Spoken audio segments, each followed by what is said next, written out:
नमो भगवते वासुदेवाय नमः। नमस्कार दोस्तों, आज मैं आप सभी के समक्ष ज्येष्ठ शुक्ल पक्ष की निर्जला एकादशी की कथा प्रस्तुत कर रही हूँ।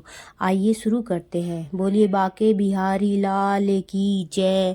वर्ष की 24 एकादशियों में ज्येष्ठ के शुक्ल पक्ष की एकादशी सबसे बढ़कर फल देने वाली है। इस एकादशी का व्रत रखने से ही वर्ष भर की एकादशियों के व्रत का फल प्राप्त हो जाता है। इस एकादशी में एकादशी के सूर्योदय से द्वादशी के सूर्योदय तक जल भी न ग्रहण करने का विधान होने के कारण इसे निर्जला एकादशी कहते हैं।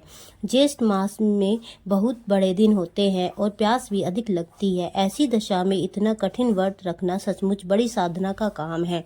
इस एकादशी के दिन अपनी शक्ति और सामर्थ्य अनुसार ब्राह्मणों को अनाज, वस्त्र, छतरी,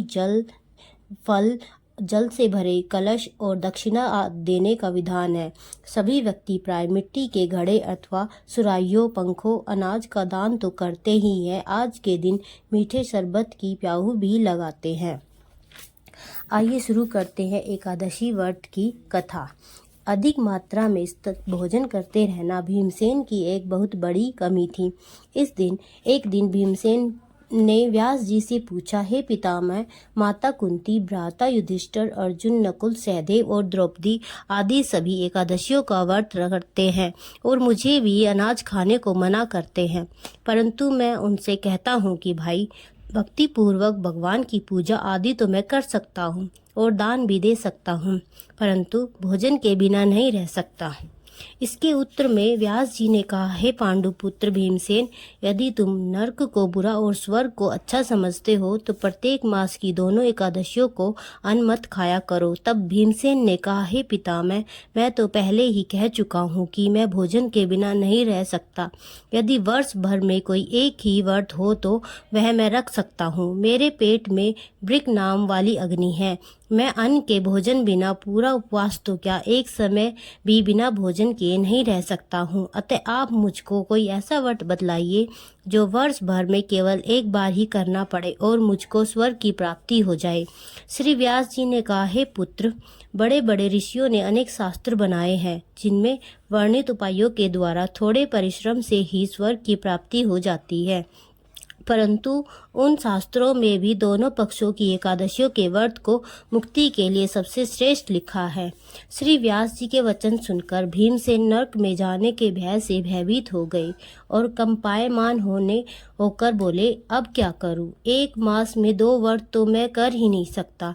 हाँ, वर्ष में एक व्रत करने का प्रयत्न अवश्य कर सकता हूँ। एक दिन व्रत करने से मेरी मुक्ति हो जाए, यदि ऐसा कोई व्रत हो तो कहिए। यह बात सुनकर व्यास जी कहने लगे कि वृष और मिथुन संक्रांति के बीच ज्येष्ठ मास के शुक्ल पक्ष की जो एकादशी आती है, उस एकादशी का व्रत करो। इस एकादशी के व्रत में स्नान और आचमन के सिवा जल अवर्जित है। आचमन में 6 मासे जल से अधिक नहीं होना चाहिए, अन्यथा वह मदपान से सदृश हो जाता है। इस दिन भोजन नहीं करना चाहिए, क्योंकि भोजन करने से व्रत नष्ट हो जाता है। इस एकादशी के दिन सूर्योदय से लेकर द्वादशी को सूर्योदय तक जल ग्रहण न करने से समस्त एकादशियों के व्रतों का फल प्राप्त होता है। द्वादशी को सूर्योदय से पहले उठकर स्नान आदि करके ब्राह्मणों को दान आदि देना चाहिए। इसके पश्चात भूखे और सत्पात्र ब्राह्मणों का भोजन कराकर फिर आप भी भोजन कर लेना चाहिए। इसका फल 1 वर्ष की संपूर्ण एकादशियों के फल के बराबर है।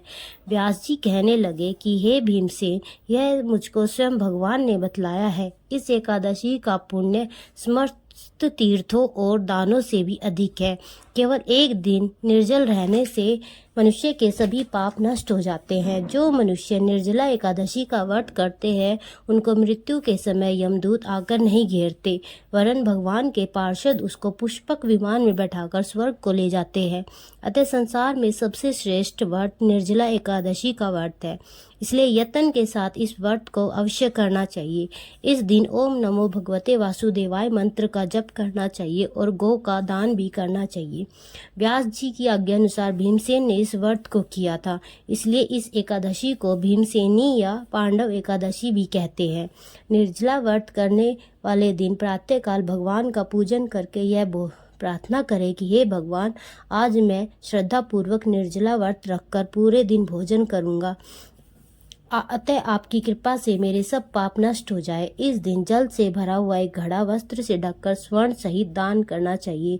जो मनुष्य इस व्रत को करते हैं उनको करोड़ फल सोने के दान का फल मिलता है, और जो इस दिन अज्ञादी करते हैं उनका फल तो वर्णन ही नहीं किया जा सकता। जो मनुष्य इस दिन अन्न खाते हैं वे चांडाल के समान है, वे अंत में नरक में जाते हैं। जिन्होंने निर्जला एकादशी का व्रत किया है वे चाहे ब्रह्म हत्यारे हो अथवा गुरु के द्वारा द्वेष करने वाले, फिर भी इस व्रत के प्रभाव से स्वर्ग में जाते हैं। हे भीमसेन, जो पुरुष या स्त्री श्रद्धा पूर्वक इस व्रत को करते हैं उनको निम्नलिखित कर्म करने चाहिए। प्रथम भगवान का पूजन, फिर गोदान, ब्राह्मणों को मिष्ठान व दक्षिणा देनी चाहिए तथा जल से भरे कलश का दान अवश्य करना चाहिए। निर्जला के दिन वस्त्र, अन्न, पात्र, उपानय आदि का दान भी करना चाहिए। जो मनुष्य भक्ति पूर्वक इस कथा को पढ़ते या सुनते हैं उनको निश्चय ही स्वर्ग की प्राप्ति होती है।